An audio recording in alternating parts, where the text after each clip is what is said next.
Hello, hello, hello. You're tuning into another episode of The Wunderkind Show. Today's third topic, first thing first, has something to say about Lamar Jackson.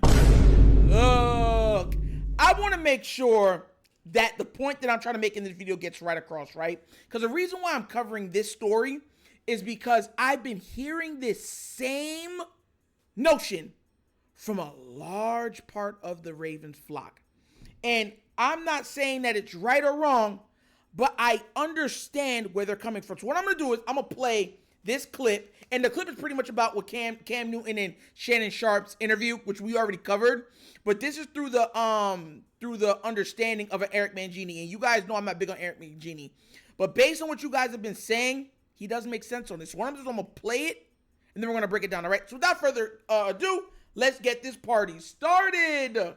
One thing that Lamar and the Ravens organization have to figure out is how to win the ugly games. Ugly games. Stop thinking. As a chef, you can prepare this meal in so many different ways, but everyone knows your signature. You've got to find a way to win the ugly games. Now, we're trying to interpret that, what the ugly games are.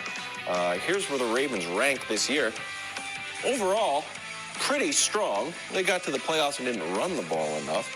But, Coach, what's your take on the ugly games aspect and Cam's advice? Listen to what he said. Well, I'm going to say something that I don't think I've said very often, as I totally agree with Cam Newton. Wow. I absolutely agree with what he's saying, and I think Cam brings really unique insight for Lamar, because there are similarities between the way the two players played. And what he's saying is, and I find this a lot from Baltimore. You know, they make the move at offensive coordinator. They didn't want Greg Roman, and his offense tended to be a run first, build play action off of that. So now they're going to go make a change, and now we're going to focus on how well of a passer Lamar is. And Lamar has done some good things throwing the ball, but that's not necessarily his greatest strength. And he can continue to improve that, but he has a very unique way of playing that's hard to deal with, that very few other quarterbacks can ever present those challenges. But there's it seems like this need from either Baltimore's perspective or from Lamar's perspective to change the narrative and to say that he can be this, or he is this elite pocket passer. And I don't think that's what you should focus on. Just figure out whatever you have to do to win that game. And if it means you run the ball 40 times, and if it means that he's running quarterback-driven runs to get over the hump, then do that. It just... There's been so many times where it feels like they're trying to prove a point instead of trying to do what really is what they do best. Well, I think... And look, hey, listen. Understand where I'm coming from on this, right? We're talking about a hyper, and because you have to understand, professional athletes, the level of competitiveness that they have to even make it there have to be creme de la creme. You understand where I'm coming from? You have to be cut from a different cloth. Let's just get that out of the way. Lamar is top 2 best quarterback in the NFL. The hyper competitiveness of him is pretty much unrivaled. It's unmatched. You understand where I'm coming from? What you're seeing, the reason to prove people wrong, right? For some, because this is what helps drive these guys to higher heights. It's proving the doubters wrong. Listen, I've made this connotation a lot of times, right? And I made this comparison a couple times. This is why I compare Lamar to Michael Jordan. Everyone says, oh, da-da. Look at the years. Look at the style of play. Look at what the media was saying. People only look at the finished product of Jordan. They don't look at what the media was saying before. They don't. When Jordan was playing and stuff, like, you know what they're saying? They're saying empty MVPs. He can never get it done. He doesn't make the players around him better. He's just a flashy dunker. That's what they were saying. He's not a leader like Magic. He's not smart like Bird. That's what they were saying.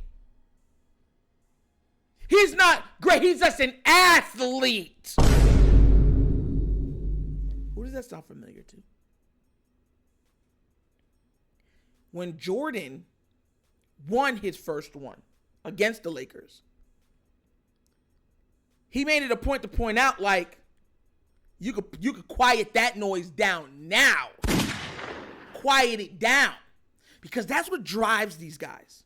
Kobe Bryant has even alluded to things that the media has stated and used it and said, look, you know, the media, which I still hold to say, look, they're not lying on that. But he used it as fuel. He said, look, you wouldn't have 3 straight without Shaq. Shaq was the centerpiece of this. You were Robin. He was Batman. And Kobe didn't like that. Kobe said, well, heck, I'm going to go in and do back-to-back on my own. Even though if him and Shaq would have been together, they probably would have won 8, maybe 9. But he didn't want to be remembered like how Scottie Pippen's remembered. He wanted to be remembered like how Shaq, Jordan, Hakeem, Kareem, Magic, Bird is remembered. This is the same thing with Lamar. There were times when Jordan said, I'm not going to attack like that. I'm going to hit you with this fadeaway. I'm more than just a dunker, right? Because proving people wrong is how got him this far. The media is now pivoting, saying, oh, you shouldn't listen to us and stuff like that. It's just noise. When they write the story. I keep trying to tell people this. This is what gets athletes so mad, right? Because you're danged if you do, danged if you don't. Look, I get where they're coming from on this, right?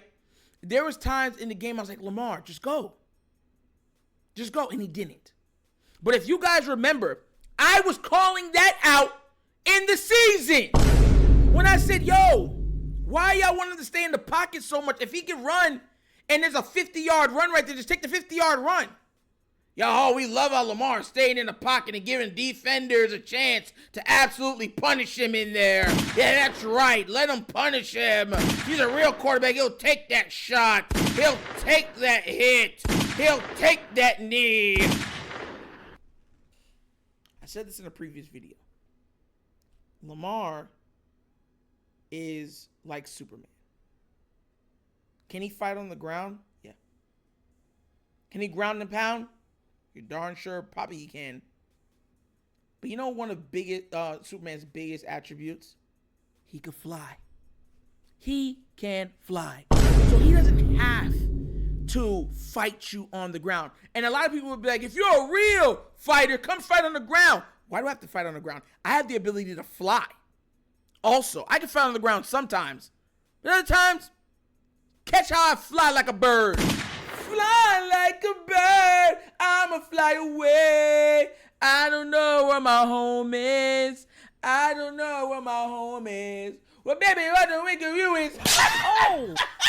Yo, Nelly Furtado, man, I can't lie. She had some hits. Some hits. She was like, shout out to Canada. But no, y'all get where I'm coming from.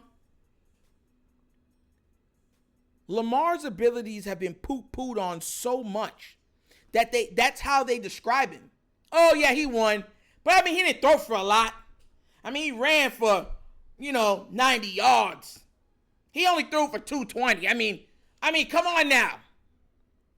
And it's like, but they're blowing the other team out. So, the only thing I agree with this is that when it gets to the point to where the game is on the line, you do whatever it takes to win that game. Whatever it takes. And we've seen Lamar do this in games. Just say, you know what, whatever. You guys are dropping balls. No one's running the right route. The offensive line's not blocking. All right, let's go. And he just turns into Super Lamar. And starts taking off by himself. And then starts jump passing and all type of craziness. And you're like, and the other team's like, this isn't fair. You know what I mean? That's the only thing I agree with. Why? Because no matter how much the media will go at Lamar, denigrate his name, his achievements, downplay everything that he's done so far, history will only remember the wins. No matter how much shame they put on it, no matter how much they try to diminish it, That's the one thing with Isaiah Thomas. Look at how they look at Isaiah Thomas and the Bad Boy Pistons, right? Oh, they were bad for the game and blah, blah, blah, blah, blah. But they're back-to-back champions. And no matter what the media says, oh, they played the game the wrong way, they can't take that away. And players and other people have to bring it up and be like, look, Isaiah's team beat Jordan, Bird, and Magic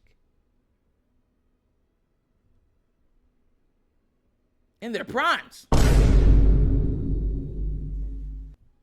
He's the only player in NBA history that has a winning percentage against all three of those guys. The only one. Sometimes I get it. You want to do it another way, but all I'm saying, I'm not saying he's even doing that. My only thing is when the game gets on the line, do whatever you got to do to win. If everyone goes left and and Lamar sees open green grass to the right, and you know, come on now, Lamar can still run. The man's, even though before he probably had like low 4.3, almost 4.2, high 4.2 speed, he's still 4.3 speed. Go run all the way for 30 yards the other way and get out of bounds. That's where I'm at. And I know a lot of Raven fans feel the same way. That's the reason why I covered this. Lamar, all he wants to do is win. That's all he's going to try to do. He's trying his best. But this is what the story of a person's career is. He's learning. He's learning how to, remember, it's not just one thing Lamar Jackson's great at. He's learning how to use all of those things properly and cohesion. That's hard. But I think he'll do it. I believe he will. And I believe once he does, he's going to rewrite the record books for the NFL. I truly believe so. Remember, y'all can say I'm a Lamar apologist or whatever else it is. I called him for the MVP this year. I called the Ravens to win 13 games as a floor. I called the Ravens making it to at least the AFC Championship game. So, go ahead and keep doubting me. But what do you guys think? Do you agree with me or do you agree with Eric Mangini and them and Cam Newton and stuff like that? Let me know what y'all think down in the comment section, all right? But as always, that's the episode of The Wunderkind Show. Thank you for watching. Y'all know how we get down. We have fun and we laugh. But everything we talk about rooted in what? Facts and truth. Please do remember, like, subscribe, hit that notification bell, and leave a comment. You know I love the comments. If you have not done so already, check out the Wunderkind Show's Patreon. Yes, 3 tiers of content goodness waiting for your consumption. Give it a look, give it a try. Let me know what you think. And if you would like to donate to this channel, help out with equipment and such stuff like that, bottom of the screen, QR codes to a Cash App. Cash App is located in the description of every video that we do. And the name of it is The Wunderkind Show. Super easy. But once again, this is The Wunderkind Show. This is your host, Nitro, signing off. And as always, you know my slogan. Peace. And I am out of here. Huh? Yeah. Finish him, Daddy.